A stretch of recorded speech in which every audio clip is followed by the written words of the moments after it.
Got a minute or two? We have a way to make it not okay. Welcome to Sinister Minutes.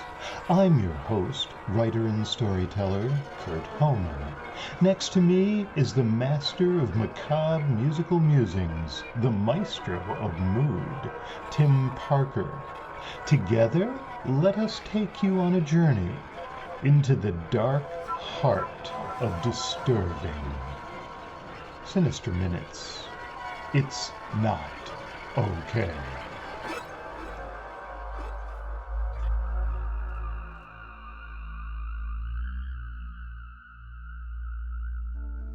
Sinister Minutes features tales that include disturbing content. That's intentional. Because like the podcast itself, the creators here at Sinister Minutes are really not okay. Content featured on this podcast may include descriptions of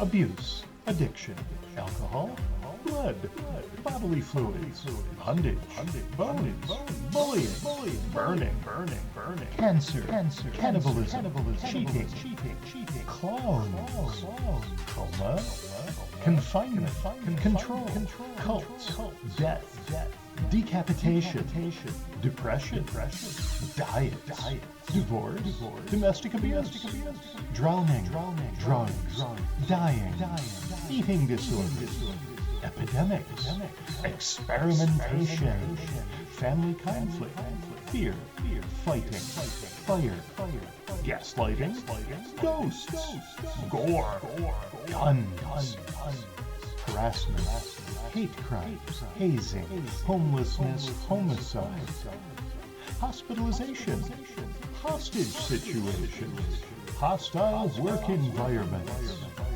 illness, incarceration, infidelity, injury, institutionalization, kidnapping, manipulation, medical procedures, memory problems, mental health issues, military service, misogyny, murder, mutilation, needles, nightmares, nudity, pain, panic attacks, paralysis, physical abuse, pornography, physical assault, police brutality, poverty, profanity, religion, robbery, scars, screaming, self-harm, smoking, snakes, spiders, stabbing, stalking, starvation, substances, suicide, terrorism, threats, torture, victim blaming,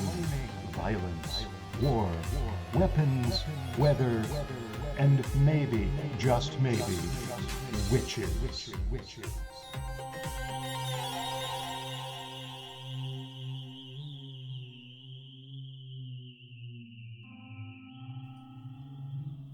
Hello, and welcome to another episode of the Sinister Minutes podcast.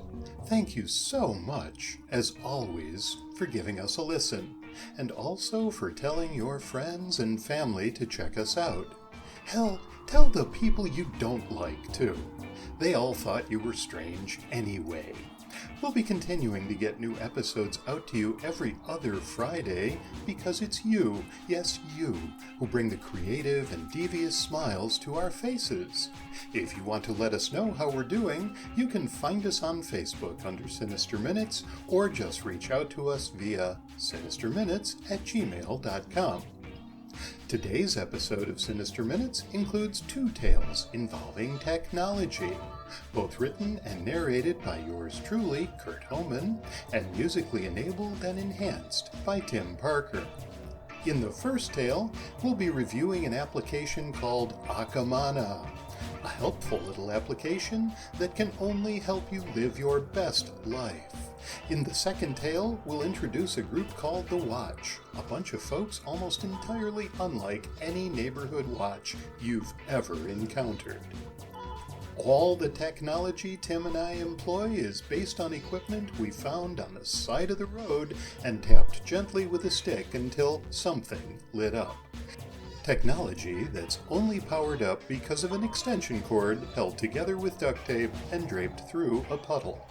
Technology that, much like us, is definitely not okay.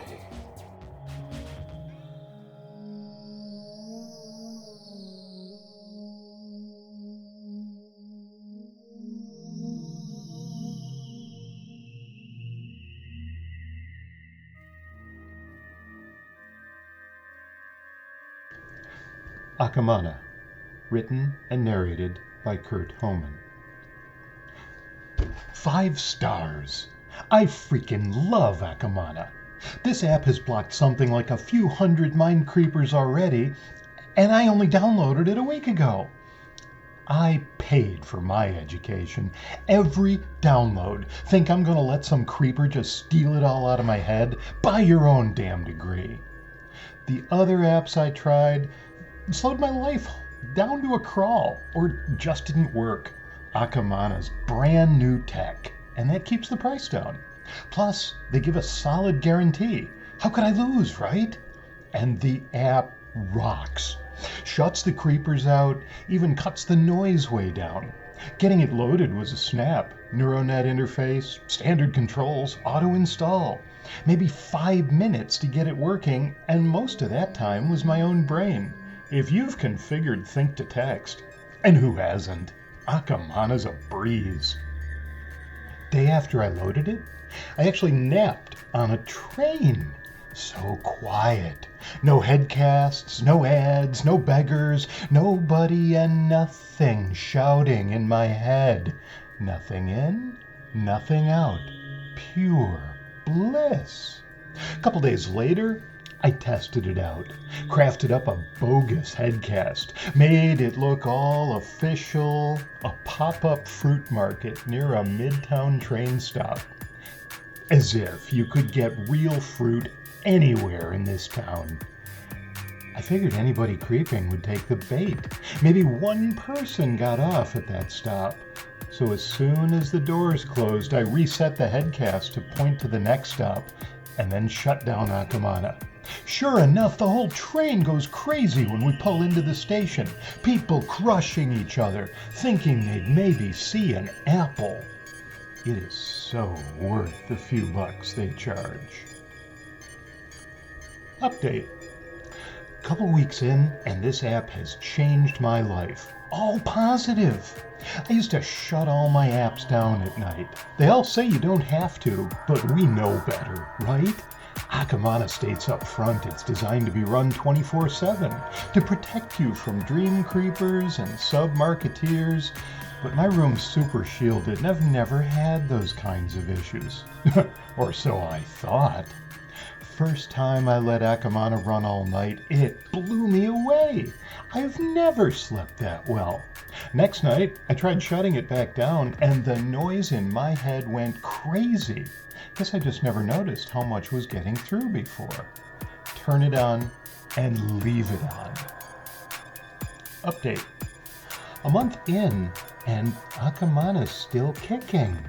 It's updated itself a couple times, but none of the brain farts that usually go with neural updates. I'm getting loads more work done without all that noise. New feature. Private tunnel that lets you connect to specific users. I found a cutie to play with down in the district today. Blocked out the usual noise, the lame-ass creepers who try to sneak in at the edges and turn every encounter into some kind of orgy.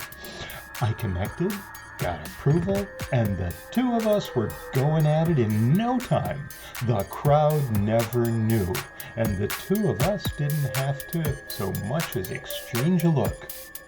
I know there's a few pervs out there who still go for physical contact, but really? Gross. 4 stars. Hey, tech support, anybody home? You guys told me a week ago this was a temporary glitch, so when's the next release? I don't shut it off much anyway, but that's not the point. I gotta have the option. Still a great app, but as of today, I'm downgrading my review. You just lost a star. No excuses. 3 stars. Running the latest version for a few days now. Not impressed. Off switch still not working right. Worse, I'm getting noise again, like nightmares. Real blood and guts horror stuff. Even accessing my personal memory's a big hassle. Ever since this so-called upgrade. WTF? You guys lost another star. Seriously, fix this mess or I'm yanking it out. 5 stars. No idea how they pulled it off, but somehow tech support saw what I needed and made it happen. Private room, uninterrupted sleep like I never dreamed possible. Regular meals every day, all enhanced with Akamana's new sensory plugin. Every time, it's like pure gourmet. No bosses, no family, no stress. Just gaming, movies, whatever I want to do. Best of all, no neural net in here. Brutal firewalls. Everything shut down as soon as I passed through the gate. Only Akamana's figured a way around that. What else do I need? I always thought prison was a bad thing, and there's no way I actually killed somebody. Me? I don't even like to touch people. But hey, whatever. The storyline's not important. What is that I'm living high, loving life, and I owe it all to Akamana. Download it today.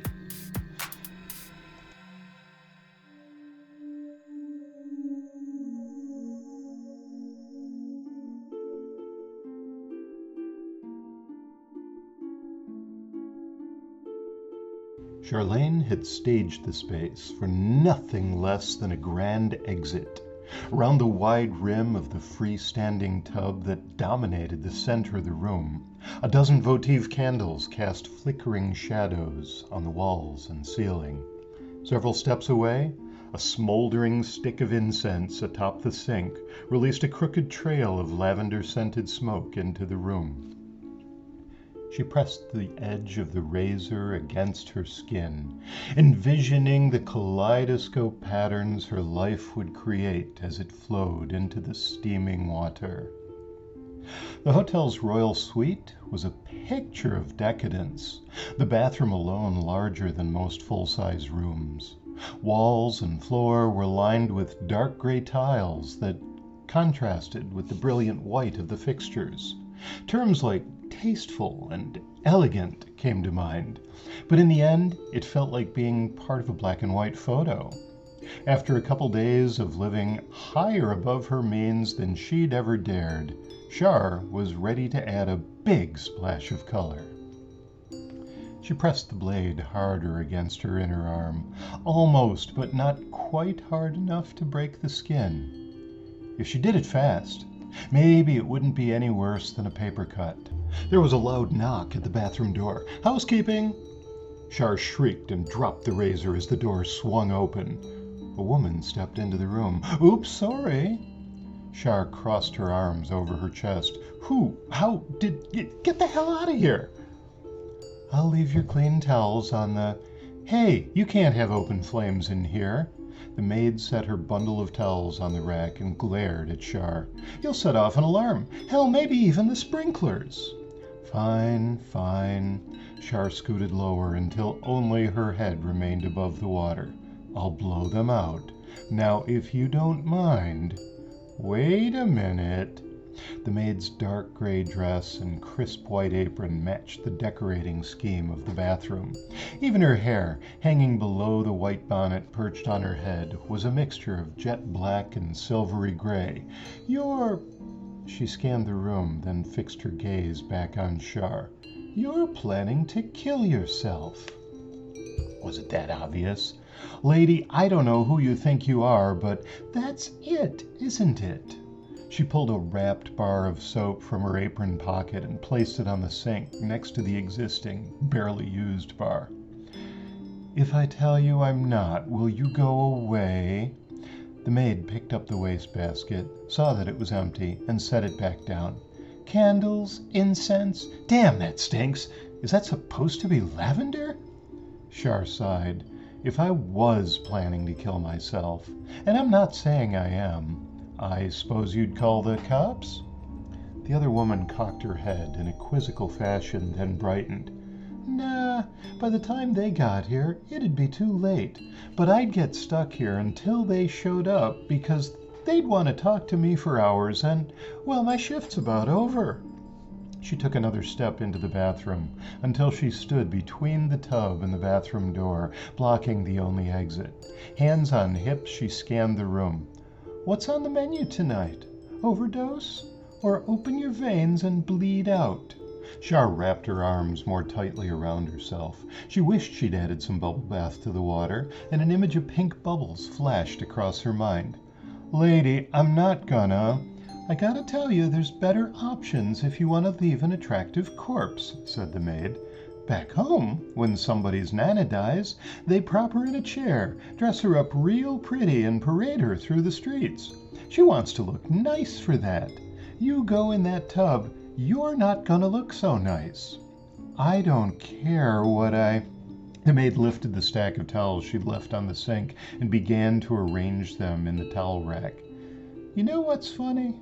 A little while from now, there'll be all these strangers walking in, dragging your bloated body out of that tub, laying you out, taking pictures. But right now, you're worried I might catch a glimpse of your boobs. Shar pulled her knees up. It's not, Will you just get the hell out? Okay. The movement of the crisp white bonnet perched on her head exposed an otherwise imperceptible nod. I'll leave you, but what's this all about? Money? Family? Relationship? Excuse me? Keeping one arm around her knees, Shar reached around with her free hand, fingers creeping along the bottom of the tub in search of the razor. You have choices. Option 1, I go away and you slice yourself open. That is the plan, isn't it? If you were going to OD, you'd already be drifting off and there'd be empty pill bottles or a hypodermic laying around. You're going to cut. Probably dropped your blade when I walked in. Who was this woman? Option 2, you change your mind and enjoy a nice hot soak. That's all I'm trying. Option 3, you tell me why you're doing this, and maybe I help. Where the hell was the damned razor? What are you talking about? What's so bad about your life that you're ready to end it? Oh, God, not this. Anything but this. Lady, you broke into my room, busted into my bathroom, uninvited. Shar shook her head. And now you're my therapist? Lupe. Excuse me? My name is Lupe, and for the record, I didn't break in. I knocked on your door and let myself in when you didn't answer. That's what housekeepers do. Or did you think your bed got made up and your towels replaced by magic elves? Fine, said Shar. Lupe, for the record, I am asking you to leave. Okay, option 1 it is. Lupe showed no sign of exiting. But before I go, a little free advice. Keep your arms under the water. Does that make it hurt less? Shar immediately wished she hadn't spoken. So I am right about the razor. Lupe extended both hands, thumbs raised in self-congratulations, then dropped her arms to her sides. Anyway, pain's probably about the same either way. It's just less mess I've got to clean up. Shar sighed. Anyway. Lupe approached the foot of the tub and snuffed out the nearest candle with her fingertips. Go on. A thin wisp of smoke trailed toward the ceiling. Shar took a deep breath of humid air and let it out slowly. Need to make this sound good. I'm nothing to anybody. The maid snuffed the second and third candles out, then stepped around to the side of the tub and started on those. Whose fault is that? She said without looking up. Wow, said Shar, that's pretty cold. Is it? Now standing directly behind Shar, Lupe snuffed out the next set of candles, each of them sending a final curl of smoke floating across the tub. You think the world owes you something? Char kept her gaze on the door, trying to force the woman to leave through sheer will. No, but hey, aren't you supposed to be helping? Boosting my self-esteem or something? Trying to talk me out of killing myself? Look, you're the one who called me a therapist. What was she doing back there? Char wanted to turn around and look, but that meant unwrapping her arms from around her knees, exposing herself. You said you'd help. How is this helping? I said maybe I could help. You got kids? No. Parents? Boyfriend? Girlfriend? Cat? Char shook her head in response to each question, uncertain the other woman was even looking at her. Lupe stepped back into view, snuffed the last 3 candles, and turned to face Char from the foot of the tub, arms crossed. If you do yourself in, there's nobody left behind. She tapped her foot, as if waiting for a reply, then continued. Sure, you might make the news if it's a slow day. Somebody might interview your neighbors, and they'll say something like, she always kept to herself. Decent person, I guess. I didn't really know her. And they'll feel guilty for about 20 seconds until something new comes along and grabs their attention. Is that what you want? No. Char shook her head. Did the woman actually think she was helping somehow? With the candles no longer burning, the room had grown much darker, the smell of incense more cloying. She allowed her legs to stretch out in the no longer hot water. Meaning, you want somebody to care. Lupe's expression was obscured in the shadows. If you live or die. Char's voice was barely more than a whisper. Yes. You want meaning, purpose. Yes. Lupe reached into her apron pocket. There's a better way. Do not ask me to pray with you. Had she already killed herself? Was she already in hell? Don't you have any other rooms to clean or something? Instead of a religious pamphlet, Lupe pulled a phone from her apron. Char sighed audibly as the woman poked at the screen, her face lit by the display. You're my last stop tonight. I just checked out. Now I'm off the clock. She took her bonnet off. Damn, I hate this freaking thing. Time to go home? Asked Char with all the hope she could muster. Mind if I sit? Been on my feet all day. Without waiting for a reply, Lupe sat at the edge of the toilet. Char groaned. That's better. Lupe stretched her feet out in front and wiggled them. There's this group called The Watch. Ever heard of them? Here it comes. Char shook her head. Would it be an invitation to her church? Char decided to play stupid. You mean like a neighborhood watch? Nothing like that. She tipped her head back and closed her eyes. The name actually comes from Suicide Watch. So what, you volunteer at a hotline or something? Lupe answered without looking up. I work with them, and because of them I find myself talking to people like you sometimes. Char rolled her eyes. And now you're gonna read to me from the handbook. Tell me my life is worth living. Isn't it? The woman's position hadn't changed. Legs out in front, head and shoulders tipped back, her form a straight line angled against the edge of the toilet. Char considered her options. Maybe if she went back to letting the maid play therapist and pretended to show some progress, she stood a chance of being left alone, to finish what she had planned. No, said Char. She sighed. Life's not worth living, not anymore. That much was true. Lupe sat up straight and turned toward Char. What's going on? When you asked earlier if there was somebody in my life, I lied. There is, or there was. He left me. Lupe nodded. Okay, tell me about him. For the next 10 minutes, Char spun a tale of woe, cobbled together from trashy paperbacks and the soap operas her mom used to watch. Lupe listened, offering occasional snippets of pseudo-wisdom, but more often just nodding in agreement. When she was done, the two of them sat in silence for a long minute.